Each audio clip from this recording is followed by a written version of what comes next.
friends, how are you all? I hope you are doing well. Welcome to my YouTube channel Beauty Health Essential। अगर आप मेरे channel पे first time आए हैं, मेरे channel को सब्सक्राइब करिएगा। और मैं हूँ doctor Jasleen Kaur.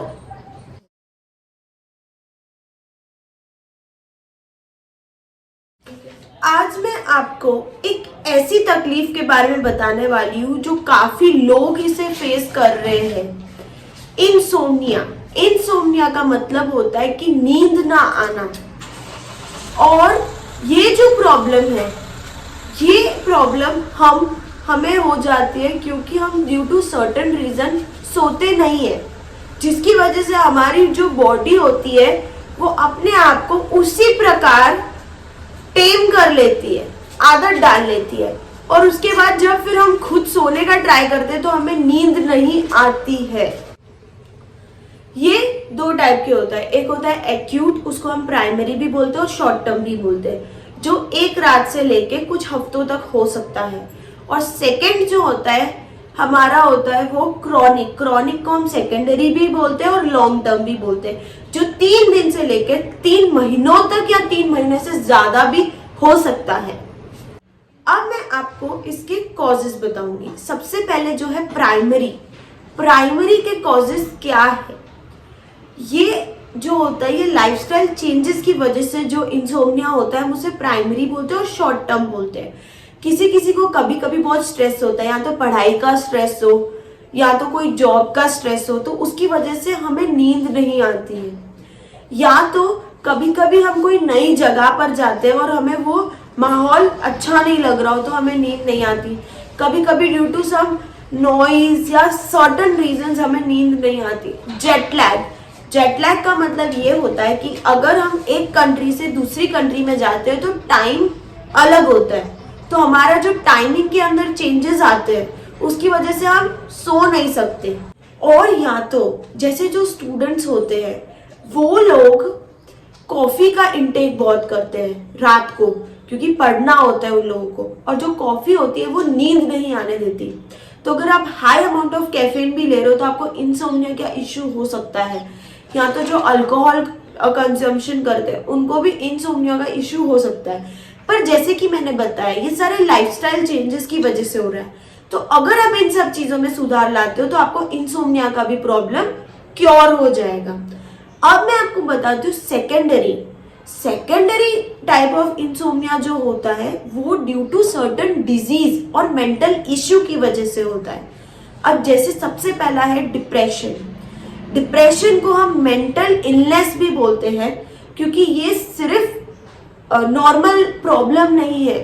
Mental depression is something very ill, और आपको डॉक्टर की कंसल्टेशन करनी पड़ती है। जैसे एंजाइटी की प्रॉब्लम होती है, या तो जिसे थायराइड है, ब्लड प्रेशर है, डायबिटीज है, वो लोग हाई मेडिसिन लेते हैं तो इन सब की वजह से उनको नींद नहीं आती है। या तो जिसको SO है, स्लीप ऑब्स्ट्रक्टिव एपनिया, ये मेनली जो बहुत स्नोरिंग करता है उनको ये प्रॉब्लम होती है कि उनको बार बार उनकी नींद डिस्टर्ब होती है रात को, तो इसकी वजह से भी उनको इंसोम्निया का प्रॉब्लम होता है। हार्मोनल चेंजेस की वजह से होता है। मेनली ये सर्टेन डिजीजेस या इलनेस की वजह से होता है, जो सेकेंडरी टाइप ऑफ इंसोम्निया है। और इनको proper consultation and medical treatment की जरूरत होती है, ये ऐसे ही क्योर नहीं होते। जैसे कि लोग इंसोम्निया को भी इग्नोर करते हैं, पर इंसोम्निया को भी इग्नोर नहीं करना चाहिए, क्योंकि हमें ये चीज पता है अगर हम एक दिन भी प्रॉपर स्लीप नहीं लेते हैं तो हमें कितना इरिटेशन होता है और कितनी थकावट महसूस होती है। तो नींद बहुत जरूरी है। तो इसके जो रिस्क फैक्टर्स होते हैं, अगर आपको इंसोम्निया की प्रॉब्लम है और आप उसको ट्रीट नहीं करते हो तो आपको मेंटल हेल्थ आपकी बहुत ज्यादा अफेक्ट हो सकती है, इवन आपकी फिजिकल हेल्थ अफेक्ट हो सकती है। और दूसरी चीज है, आपको साइकोटिक डिसऑर्डर्स हो सकते हैं। अगर आपका ब्रेन पूरा टाइम स्टिमुलेटेड रहेगा तो जैसे हम उसको बोलते हैं पागलपन के दौरे या सीजर्स, अगर बहुत सिवियर हो तो आपको ये भी हो सकता है। अब मैं आपको इसकी साइंस एंड सिम्टम्स बताती हूँ। सबसे पहले अगर आपको इंसोम्निया है तो हेडेक होता है, इरिटेशन होता है, आईज भी पेन होती है, आईज में भी स्ट्रेन होता है हमें, उसके बाद हमें स्लीपी लगता है पूरे दिन थकावट लगती है, एसिडिटी होती है बहुत ज़्यादा, कंफ्यूजन होता है। और दूसरी चीज़, हम कोई भी काम करते हैं हम कंसंट्रेशन नहीं लगा पाते, और अगर हम कंसंट्रेट नहीं कर पाएंगे तो हमारा जो आउटपुट होता है वो इतना अच्छा नहीं आता, एंथुजियाज्म नहीं होता, एंजाइटी होती है, स्ट्रेस होता है, डिप्रेशन टाइप हो सकता है आपको। अब मैं आपको इसका प्रिवेंशन बताती हूँ। प्रिवेंशन के अंदर हमें एक चीज याद रखनी है कि 7 से 8 घंटे की स्लीप लेनी ही है, कि ताकि हम हमेशा फ्रेश रहे और अच्छे रहे। और दूसरी चीज ये है कि हमें टाइम से सोना और टाइम से उठना है। कभी कभी हम टाइम के अंदर भी चेंजेस करते हैं, तो जिसकी वजह से हमें इंसोम्निया का प्रॉब्लम होता है। और अगर आप दोपहर को सोते हो और आपको रात को नींद नहीं आती है, तो आप दोपहर को अवॉइड करिए सोना, कि आप रात को टाइम से सो सके। अब मैं आपको इसका ट्रीटमेंट बताऊंगी। अगर आपको प्राइमरी इंसोम्निया है जो लाइफस्टाइल चेंजेस की वजह से है, तो आप एक रेमेडी ट्राई कर सकते हो। अगर आप रात को दूध पी के सोते हो तो आपको अच्छी नींद आती है, क्योंकि दूध में 2 चीज होती है, ट्रिप्टोफैन और मेलेटोनिन। जो ट्रिप्टोफैन होता है वो सेरोटोनिन का सिक्रीशन करवाता है, और serotonin and melatonin are responsible for our sleep wake cycle. वो हमें स्लीप वेक साइकिल को बैलेंस करता है और हमें नींद आने में हेल्प करता है। अगर आपको सेकेंडरी टाइप ऑफ इंसोम्निया है, जैसे मैंने स्टार्टिंग में बताया, तो वो डिप्रेशन की वजह से होता है। तो डिप्रेशन के लिए वो एंटी डिप्रेसेंट मेडिसिन देते हैं, सेडेटिव्स देते हैं, एंटी हिस्टामिनिक्स देते हैं। आपके कॉज के हिसाब से आपको मेडिसिन दी जाती है। एक मेडिसिन है जो आपको सोने के लिए हेल्प करती है, वो है एल्प्रेक्स। एल्प्रेक्स एक मेडिसिन, और वो बहुत सेफ मेडिसिन होती है।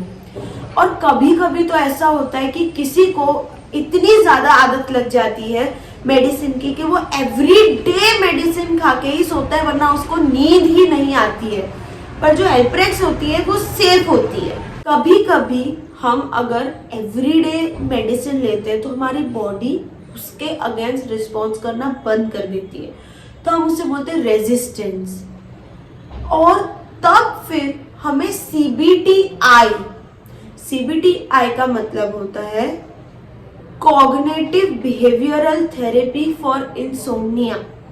तो इसके अंदर हमें मॉनिटराइजेशन में रखा जाता है वो पेशेंट को, और उसके बिहेवियरल चेंजेस और उसका कॉज पता लगाया जाता है कि वो क्यों नहीं सो पाता, और हर चीज उसको फिर उसके हिसाब से उसकी थेरेपी दी जाती है।